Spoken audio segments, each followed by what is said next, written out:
अस्सलाम वालेकुम दोस्तों। डोनाल्ड ट्रंप अमेरिका के 47वें सदर कन्फर्म हो गए हैं। इस तस्दीक यानी उनकी जो तारीखी फ़तह है 295 इलेक्टोरल वोट्स के साथ एक दिन बाद ही वाशिंगटन से एक ट्वीट आया है जो कि पाकिस्तान के हुक्मरानों के लिए बाइस तशवीश भी हो सकता है, क्योंकि ये ट्वीट ट्रंप के एक बहुत ही करीबी साथी की तरफ से बराह रास्त इमरान खान की रिहाई से मुताल्लिक है। इस ट्वीट में क्या लिखा है, क्या ये मुतालबा है, इसका ज़िक्र बाद में करते हैं। पहले थोड़ा-सा ज़िक्र हो जाए। आज इमरान खान ने अडियाला जेल में अपने वकला और सहाफ़ियों के साथ गुफ्तगू में क्या कहा। इमरान खान ने कहा कि डोनाल्ड ट्रंप को 47वां सदर मुंतखब होने पर मुबारकबाद देता हूँ। उनकी जीत पाकिस्तान के लिए खुश आइंद है और उन्हें उम्मीद है कि सदर ट्रंप कम अज़ कम न्यूट्रल होंगे और जो बाइडन की तरह नहीं, जिन्होंने जनरल बाजवा की तरफ हुसैन हक्कानी को इस्तेमाल करके उस वक्त की हुकूमत यानी इमरान खान की हुकूमत के ख़िलाफ़ लॉबिंग की। इमरान और हुसैन हक्कानी और उनके साथियों ने जो भी बातें की उन पर यकीन किया। साथ में उन्होंने ये भी कहा कि मेरी रिहाई का मामला अमेरिका से नहीं बल्कि पाकिस्तान से मुकम्मल होगा। इमरान खान ने कुछ और मामूल की बातें भी कहीं, और ये कि जिसमें ये भी शामिल था कि अदलिया एक जमहूरी मुल्क में आज़ादी की ज़मानत होती है, जबकि 26वीं तरमीम के ज़रिए उस आज़ादी को सल्ब कर दिया गया है। मुल्क में सिर्फ़ इंतखाबात से जमहूरियत नहीं आती बल्कि इदारों के ज़रिए होती है, आज़ाद इदारों के ज़रिए, और उसके लिए ज़रूरी होता है शफ़ाफ़ इंतखाबात, आज़ाद अदलिया, कानून की बालादस्ती और एहतसाब। वरना इंतखाबात का ढोंग तो डिक्टेटर भी रचाते हैं। उनका इशारा बहुत सारे उन ममालिक की तरफ था जहाँ पे हुक्मरान 20-20, 25-25 साल से बैठे हुए हैं, और जब भी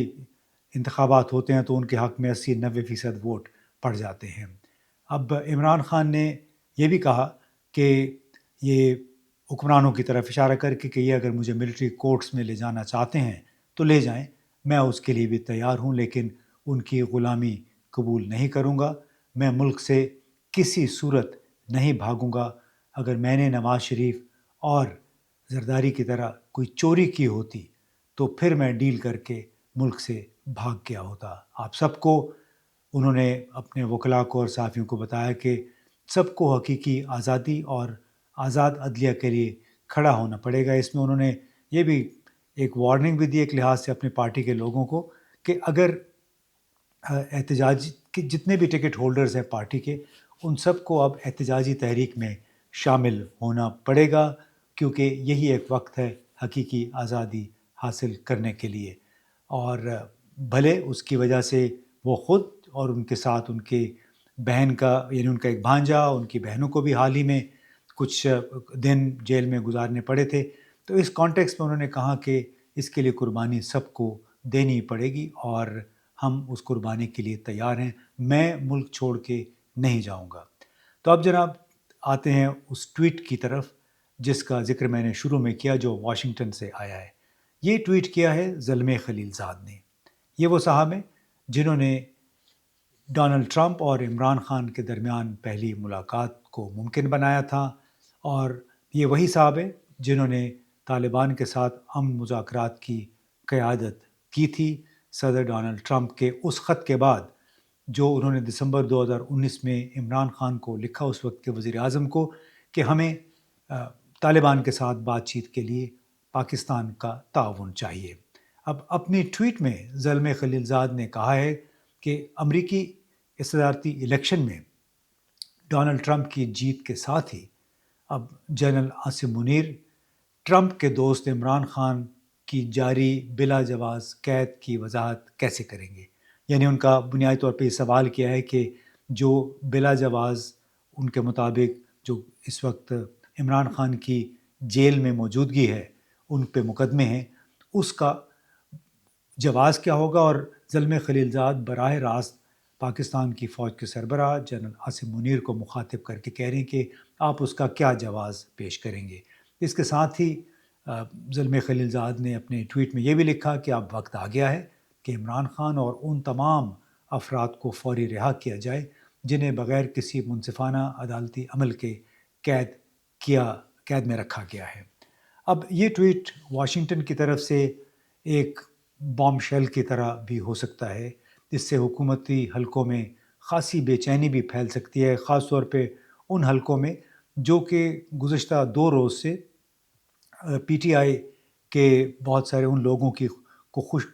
امیدوں کو خوش فہمی قرار دے رہے ہیں، جس کے مطابق ہو سکتا ہے کہ ڈونلڈ ٹرمپ کے آنے سے عمران خان اور ان کے دوسرے قید رہنماؤں کی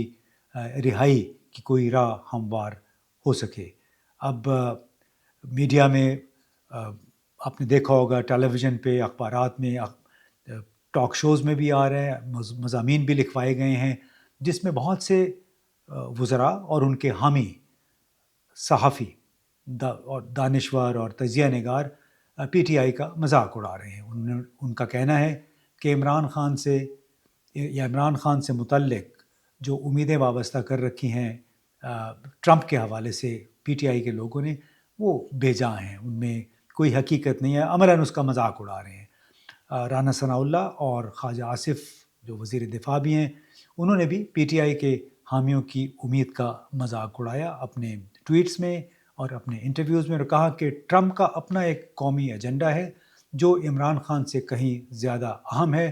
اور پاکستان تو ایک بہت معمولی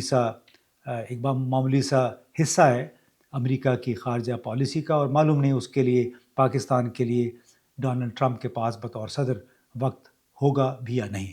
لیکن یہاں آپ کو یاد دلاتے چلیں کہ ہزاروں پاکستانی امریکی، یعنی پاکستانی نژاد امریکی جو ہیں، ڈاکٹرز، انجینئرز، کاروباری پیشہ ور افراد، سرمایہ کار، بڑے بڑے بزنس مین، انہوں نے گزشتہ 6 مہینے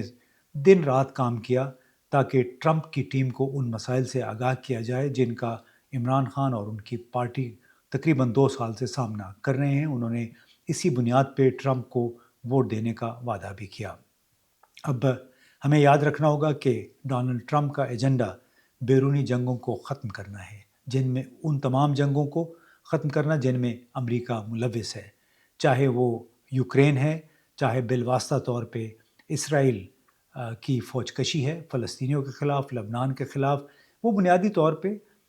عوامی فلاح و بہبود پر توجہ دینا چاہتے ہیں۔ بار بار انہوں نے کہا کہ ہمیں اپنے ملک کو دوبارہ عظیم تر بنانا ہے، اور اس حوالے سے لگتا یہ ہے کہ ڈونلڈ ٹرمپ یقیناً ان ممالک کو بھی تنقیدی نظر سے دیکھیں گے جو یوکرین کے لیے امریکی اور نیٹو کی حمایت کا حصہ بنے، یعنی وہ ممالک جو اس بنیاد پہ صدر جو بائیڈن کے ساتھ یا ان کی حمایت پہ آمادہ ہوئے کہ یہ ممالک یوکرین کی مدد کریں بالواسطہ طور پہ، جس کسی انداز میں بھی وہ کر سکتے ہیں۔ اب ڈونلڈ ٹرمپ کی ٹیم یقیناً انہیں اس بارے میں بھی بریف کرے گی کہ بائیڈن انتظامیہ نے کچھ اتحادی ممالک کے جمہوریت مخالف اقدامات کو کیوں نظر انداز کیا۔ لگتا ہے کہ کھیل ابھی شروع ہوا ہے ایک ایسے ملک کے لیے جس کا آئی ایم ایف اور ورلڈ بینک میں بہت زیادہ اثر و نفوذ ہے، اور ان ممالک کے لیے جو آئی ایم ایف اور ورلڈ بینک کے قرضوں اور ان کی گرانٹس کے لیے امریکہ کی خیر سگالی کے منتظر ہیں، اور امریکہ کی خیر سگالی پہ ان کا انحصار ہے۔